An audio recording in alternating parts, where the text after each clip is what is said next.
KW Continente presenta los análisis y comentarios del ingeniero José Isabel Blandón y Fernando Correa.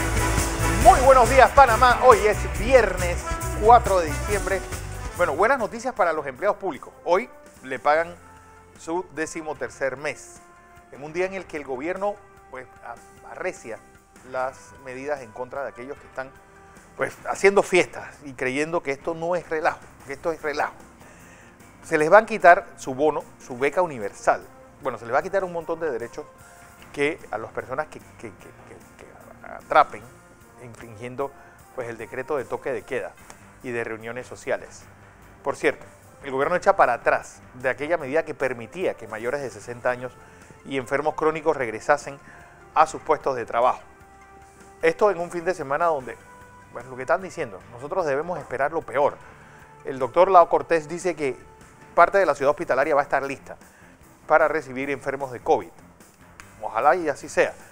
En un momento en el cual la doctora Ira Ruiz también dio las condiciones en las cuales se encuentran todo el parque hospitalario nacional, desde camas disponibles hasta camas en las unidades de cuidados intensivos. Pues hay mucha presión sobre estos dos rubros, pero todavía el gobierno dice que es está en un número que puede ser manejable. Un día también en el que estupefactos. ¿Qué está pasando en Punta Chame? Y ese crimen atroz de este joven de 21 años descuartizado, que la policía encuentra el cadáver descuartizado porque un perro había comido, llevaba en su hocico la cabeza del joven. Pues se está trasladando el polo de narcotráfico, de trasiego de drogas hacia esta área de Panamá Oeste. Por cierto, ese área empieza hoy un toque de queda. Recuerden, se van a poder vender bebidas alcohólicas hasta las 7 de la noche y hay un toque de queda general a partir de las 9 de la noche. Ayer la viceministra nos reiteró que Panamá Pacífico está incluido en el decreto por ser parte de Panamá Oeste. Así las cosas, pues Estados Unidos, vamos a ver las cifras en un momento, pues números realmente de terror. Ayer la cantidad de contagiados y la cantidad de fallecidos en los Estados Unidos, igual Europa, pues rumbo al confinamiento total. Si Italia ya dijo que va a tener pues navidades con el toque de queda y cuarentena total, parece que se va a imitar por toda la Unión Europea. Así andan las cosas. Don José, hoy feliz día a los mineros que están celebrando el día de su Santa Bárbara bendita, patrona. Buenos días, Fernando. Buenos días a toda nuestra audiencia que nos sigue en KW Continente Radio y en Canal 21 Next TV. Usted sabe que los mineros tienen una tradición, a los mineros, y sobre todo a los mineros, a los que trabajan en el túnel. ¿Sabe que a ellos no les gusta que las mujeres entren a los túneles? Usted conoce la idiosincrasia de un tunelero, un hombre que ha trabajado en túneles. Tiene toda una serie llena de mitos, de cosas que ellos lo hacen superar. Métase en un túnel para que usted sepa lo que está ahí. Lo que es Nosotros construimos fortuna a 400 metros bajo tierra y es impresionante estar metido en una cosa de eso. Y cuando se dañó Steve, bueno, recorrer ese túnel caído es una cosa seria. Bueno, ellos no lo permiten a las mujeres estar ahí. No. Eso es una parte de sus creencias. Un saludo a los hombres y mujeres a las mujeres trabajan afuera. Bueno, aquella canción de Víctor Manuel del pozo minero de la planta 51, describe lo desgarrador que es para esos muchachos, sobre todo Asturias, que es parte de la cuenca minera española, cuando muere un compañero y tienen que sacarlo de la mina, pues y es esa especie de velatorio y de frustración que hay, pues yo creo que un trabajo difícil, pero hoy que nosotros estamos pues listos a entrar a convertirnos. Ayer, por ejemplo, Minera Cobre Panamá pagó $12 millones de dividendos al Estado, para que veamos que bueno, hacia dónde van las cosas. Oiga, Fernando, ayer estuve conversando con Zoilo Martínez. Hombre, de La Vega, yo le digo de La Vega porque me suena más elegante. Zoilo Gutiérrez Martínez de La Vega. Como todo, yo no sé si usted conoce la actitud de un escritor cuando sale un libro, es como si naciera un niño para él. Sí. Hay escritores, por ejemplo, como García Márquez, que escribía y no volvía a leer, le daba miedo. O sea, hay escritores, por ejemplo, como García Márquez, como el hombre que escribió El Bebé y el Mar, Hemingway. Ernest Hemingway escribía en una máquina, acuérdense que antes no había computadora, aunque Hemingway vivió en el siglo XX, escribía con máquinas. Bueno, además que por su vocación de periodista, ¿no? Sí, escribía para así, y cuando tiraba las páginas y después la ponía en orden. Y le daba una lectura. Adiós. Y nace ese niño. Imprenta. ¿Y qué clase de niños? Bueno, Zoilo está ya en su fase final del libro. Iba a hacerlo hoy, pero voy a hacerlo mejor el lunes. Iba a hacer un balance de la historia nacional. ¿Por qué es importante esto? Y lo pensé ayer, anoche, escuchando a Biden. En medio de la situación complicada que estamos viviendo, él usó una oración, un pensamiento de Franklin Delano Roosevelt en medio de aquella crisis que le tocó gobernar. ¿Cuál de las dos? Cuando dijo: a lo único que le tenemos que tener miedo es al miedo mismo. Bueno, grábase en la mente. A lo único que usted tiene que tenerle miedo es al miedo. No es el momento del pánico, es el momento de la valentía. Y el valiente es el que sabe vencer los miedos. El que diga que no tiene miedo es un idiota. Pero perdone la expresión tan dura. Porque el miedo es una forma de los sentimientos humanos, como la maldad, como la bondad. Y los pueblos se mueven siempre por sentimientos más negativos que positivos. Y por eso es que los líderes necesitan influir permanentemente en su sociedad para transmitir esas fuerzas. Él ayer usó esa y usó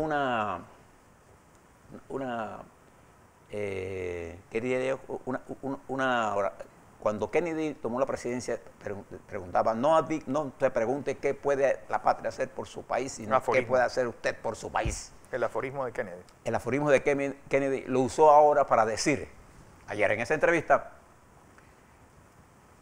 solo les pido lo que ustedes pueden hacer por el país ahora.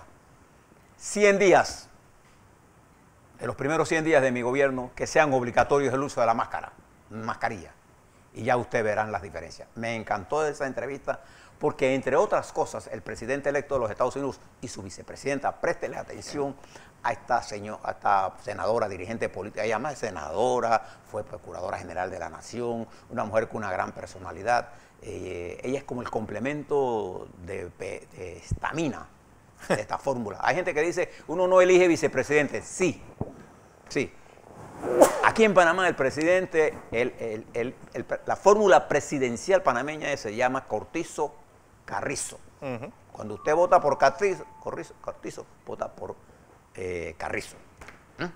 Cuando usted votó por Biden allá en los Estados Unidos, los que votaron, pues, y votó por él y por Harry, y él por Kamala, y él la puso allí por el voto femenino, 1 y 2 por el voto afroamericano. O sea que usted, cuando votó, no votó por Biden, solamente votó por su vicepresidente. Y en el caso de Trump, el vicepresidente pasó casi Mike Pence. inadvertido, porque la persona de Trump era demasiado arrolladora en todo lo que hacía. Además que traer a alguien del third party, Ahora le hablo. una elección como esta, era traer a alguien que no iba a aportar nada. Al final, esa gente, ¿por quién iba a votar?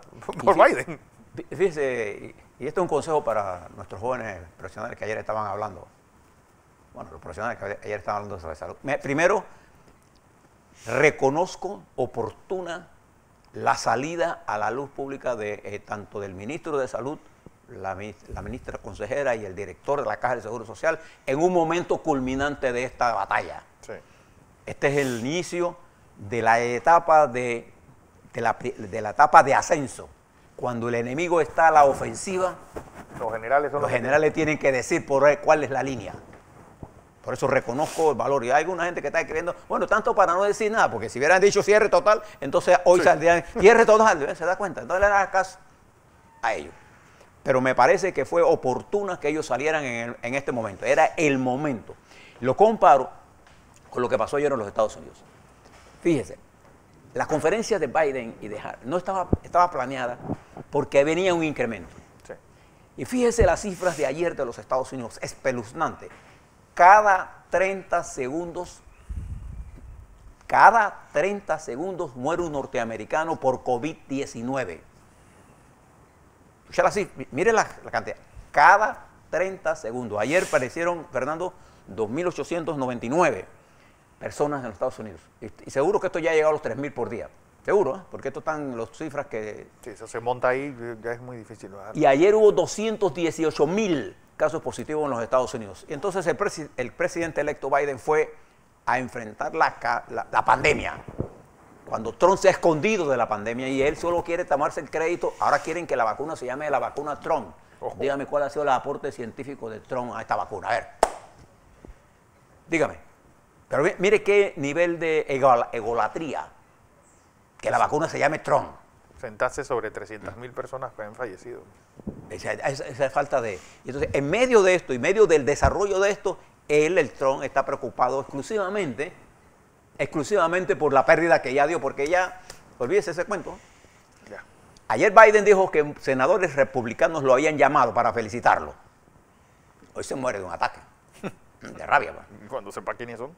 Es un dicho, no quiero que se embarre, no quiero que le pase nada al señor Trump, en lo absoluto. Pero en medio de esa crisis, mientras Trump ignora la crisis, el presidente electo sale a tratar la crisis y entre otras cosas dice que él le ha propuesto al doctor Fauci que se reincorpore para dirigir la lucha contra el COVID junto al equipo que él tiene. Y ha hecho una serie de alusiones a la necesidad de apoyo, a la necesidad de más recursos hacia el sector privado, particularmente a los pequeños y medianos empresarios, a los trabajadores de su país y a los grandes retos a los que se enfrentan los Estados Unidos. Y dijo una cosa más que nos debe importar a todos. Este es un mundo de grandes cambios. Total. Y habrá grandes cambios. Nos vamos a concentrar en los Estados Unidos y en nuestros aliados. Escuchen, les recomiendo que vean esta entrevista de Biden y Kamala Harris para que vean los tiempos que vienen. El trumpismo está ahí. Nada más que les recuerdo, para que usted vea esto, el jefe de inteligencia de los Estados Unidos, John Ratcliffe, que es un...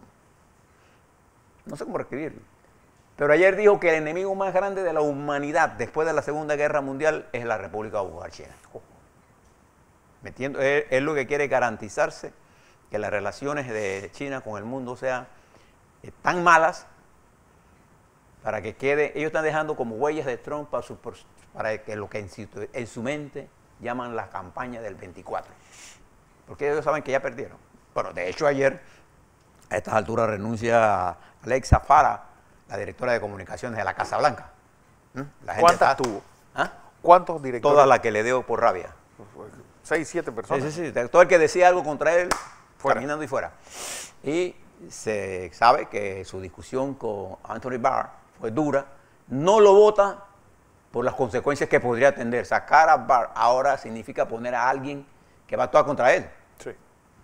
Y mire que el señor Barr fue leal al presidente Trump. Pero en el medio de todo esto, de esta pandemia, le destaco algo más. Por eso destaco lo de Panamá ayer. Yo miro el mundo en su contexto. Que salieran nuestras autoridades de salud a plantear con claridad el peligro en que estamos, porque estamos en un peligro real. El que lo quiera minimizar o el que quiere jugar con esto está cometiendo un grave error. Porque el mundo ahora mismo tiene que apretarse el cinturón. Si usted quiere ver este cinturón apretado, mire lo que está pasando en Europa nada más. Le doy los números, Fernando, démosle los números, Fernando, para ver el COVID-19 a nivel mundial. 65.761.000. Mire la velocidad de reproducción de este virus mundial. 1.522.491 fallecidos en esta pandemia, un índice, una tasa de letalidad mundial de 2.32.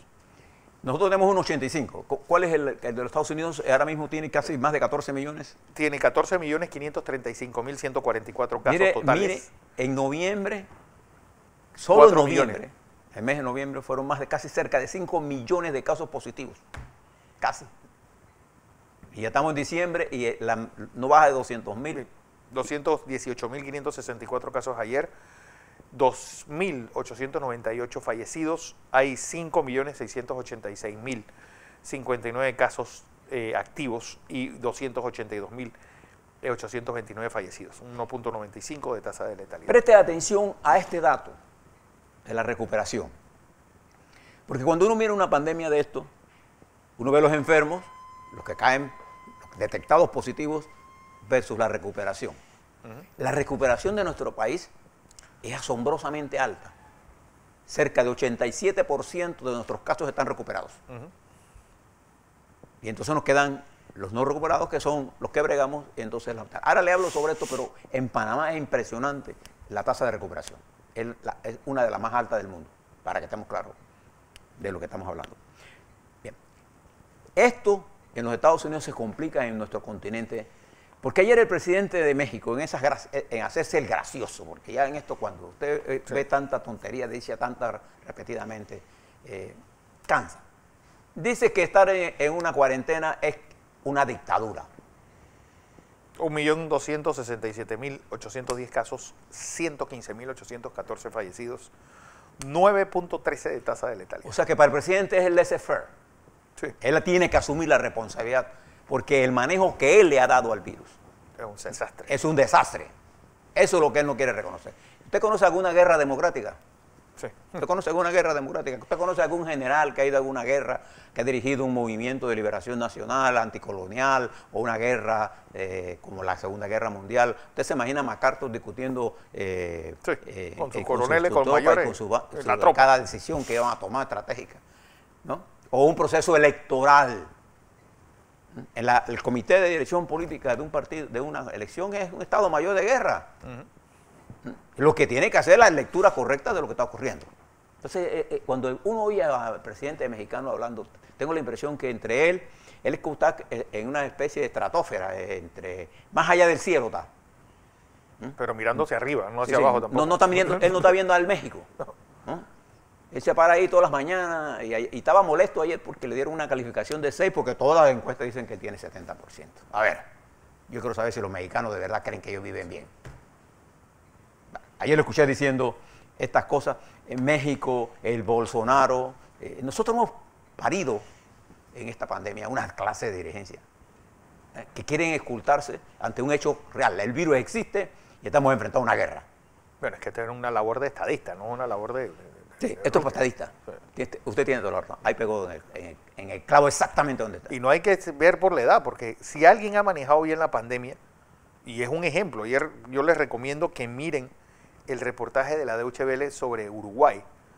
Y sus números hablan por sí solos: 6.455 casos totales, 80 fallecidos, una tasa de letalidad la más 1.24, en medio de Brasil, que es un soberano desastre, y del desastre generalizado que es la Argentina. Es decir, estamos hablando de que alguien que ha manejado muy bien su pandemia en un país manejable, y que tiene una población y unas características muy parecidas a la nuestra. Pero vamos a pasar eso. La situación económica de Uruguay es seria. Es seria. No nos engañemos, porque aquí cuando hablamos de esto y atender la pandemia y atender la economía en crisis como estas mundiales, no es una cosa fácil, es complicada. Entonces los simplismos no nos llevan nada más que cuando usted vea argumentos simples ante situaciones complejas, usted puede estar seguro que quien lo está diciendo tiene la menor idea de lo que está ocurriendo. Mire Costa Rica, por ejemplo.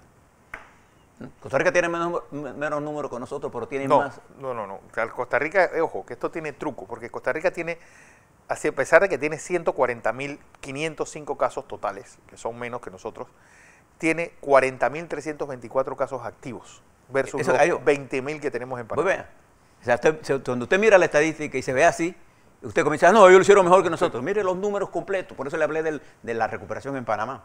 Pero además de eso, el desempleo en Costa Rica está en 20 y pico %. ¿Se acuerdan cuánto Costa Rica? Costa Rica 149 versus 171. 49.000 personas en hospitales versus 19.000 en Panamá. Quiero destacarle de América Latina algunas cosas que están ocurriendo, porque tome las palabras que le estoy explicando. Trump ha provocado un cambio social político muy interesante en los Estados Unidos. ¿Hacia dónde va? Tenemos que darle seguimiento. Creo que la nueva estructura política con los nuevos elementos en escenario nos hace prever que en los Estados Unidos va a haber un ambiente político interesante. Me recuerda la guerra de Vietnam y el movimiento pro paz del mundo. Y ¿se acuerda aquellos jóvenes que quemaban sus tarjetas? Y se iban a ser canadienses. Y que se fueron a Canadá. Aquellos teaching donde nosotros dábamos clases con los profesores detrás de la universidad. Esa fuerza gigantesca de la sociedad en los Estados Unidos, y escuchando ayer a Biden, a la señora Kamala, ver esa imagen nada más, significa, después de un Trump, significa viene una estructura, viene un movimiento que va a producir muchas cosas interesantes. Le voy a contar algunas cosas que está pasando en nuestra América. Bolivia. ¿Se acuerda el golpe que orquestó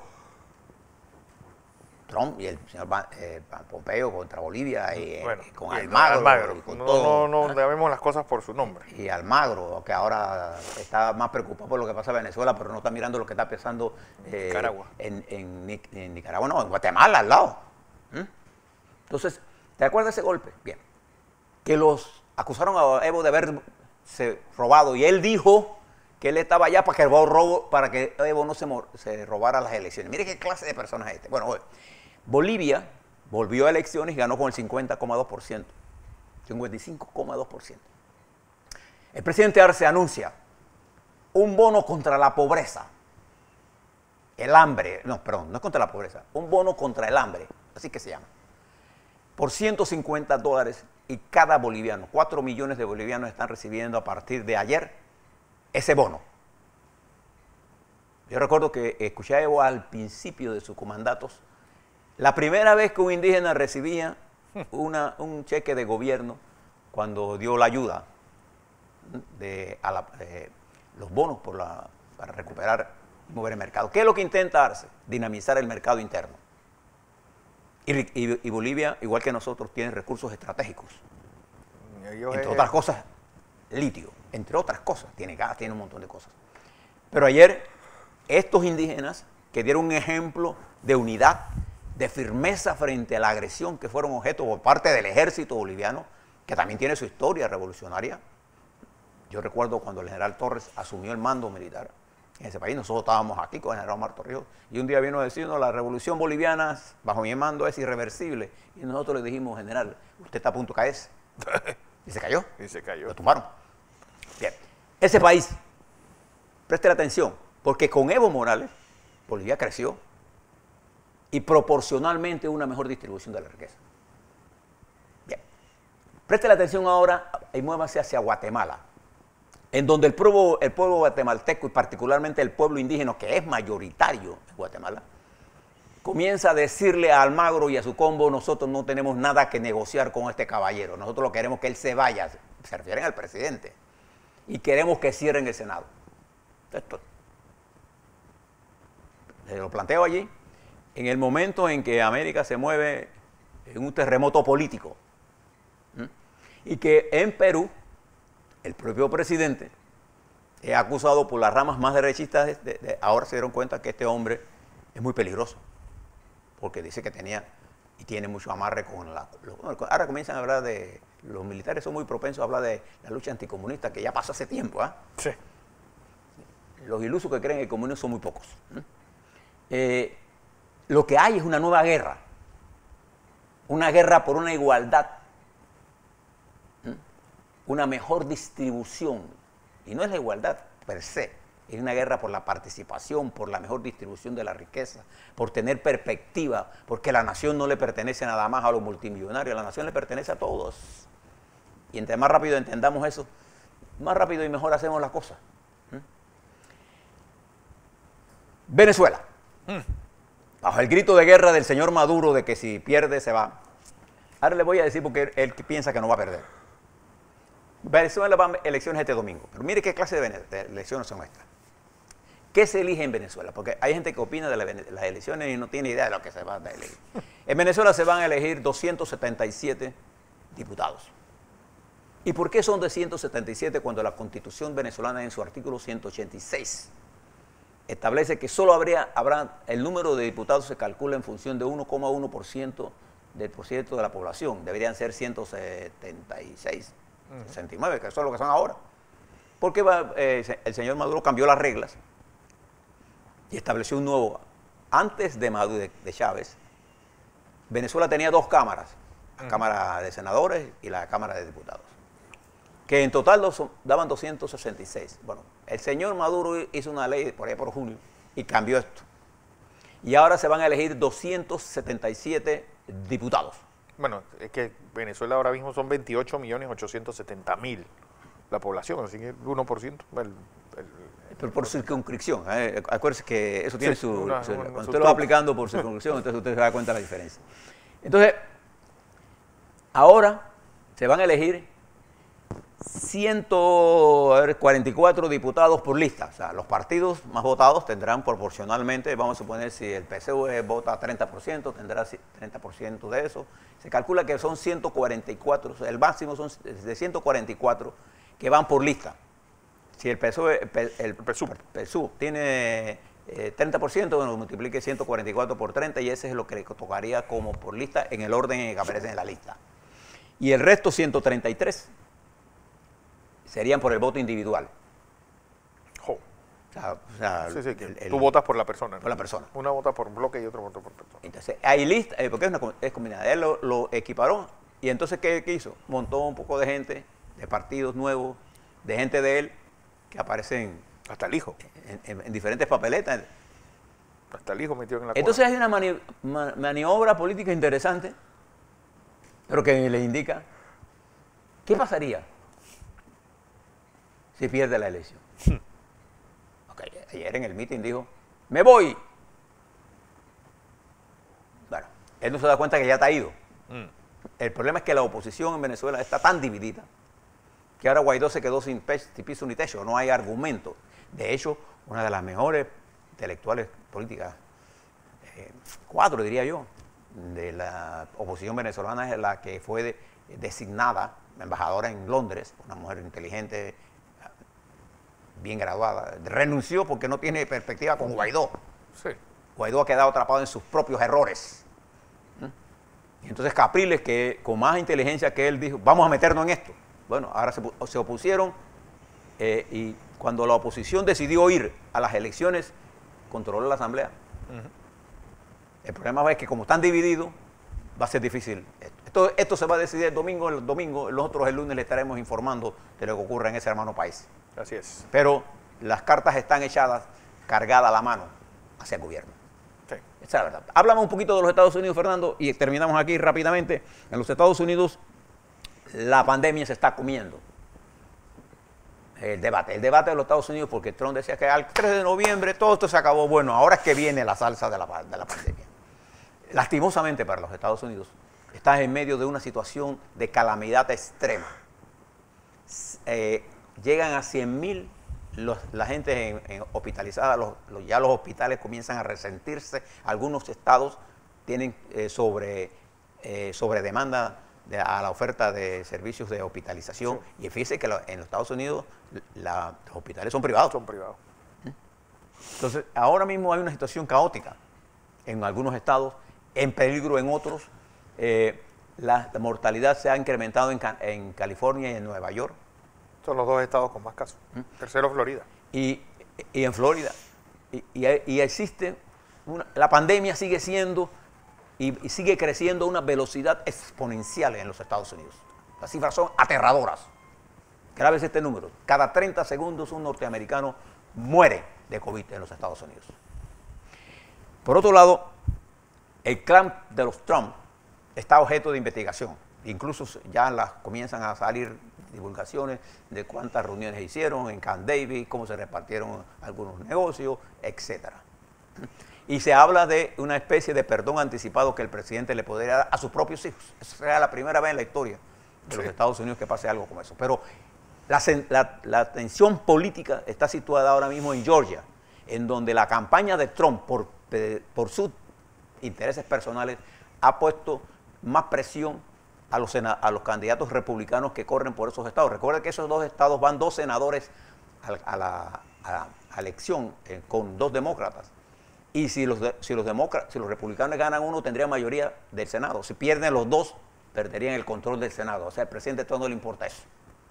Y hay serias dudas. Y el jefe del secretario de Estado del estado de Georgia, que es republicano, acusó al presidente y a sus secuaces de estar incitando la violencia y el asesinato. Y hay preocupación en Georgia por lo que pueda pasar. Hay estas amenazas, estas cosas infundadas, y hay pocas posibilidades que la Corte Suprema de Justicia llegue a todo esto. Y si llega, Usted se imagina lo que pasaría que después de todas estas votaciones, de todas estas decisiones estatales, una Corte Suprema de la Justicia, por las diferencias, vaya a decidir que Trump ganó las elecciones, el caos que habrá en el mundo. Bueno, ayer Biden dijo, numerosos senadores republicanos me han llamado para felicitarme y colaborar en la unidad de este país. Cierro diciéndole, el mundo en peligro, nuestro país en peligro. Este es el momento de actuar con cordura. Y se lo hago extensivo a los medios de comunicación. Este es el momento de ser cuidadosos. Sí, de alertar y no de alarmar. Una cosa es informar, una cosa es alertar y una cosa es crear el pánico. No es que todos tenemos miedos, pero no dejemos que el miedo sea nuestro enemigo. Nuestro enemigo es el virus. No se olvide de ello. A la vuelta vamos a hablar sobre COVID-19 y sobre la matriz informativa que por ahí circula y la matriz informativa que usted debe manejar, hombre. A la vuelta. Así es.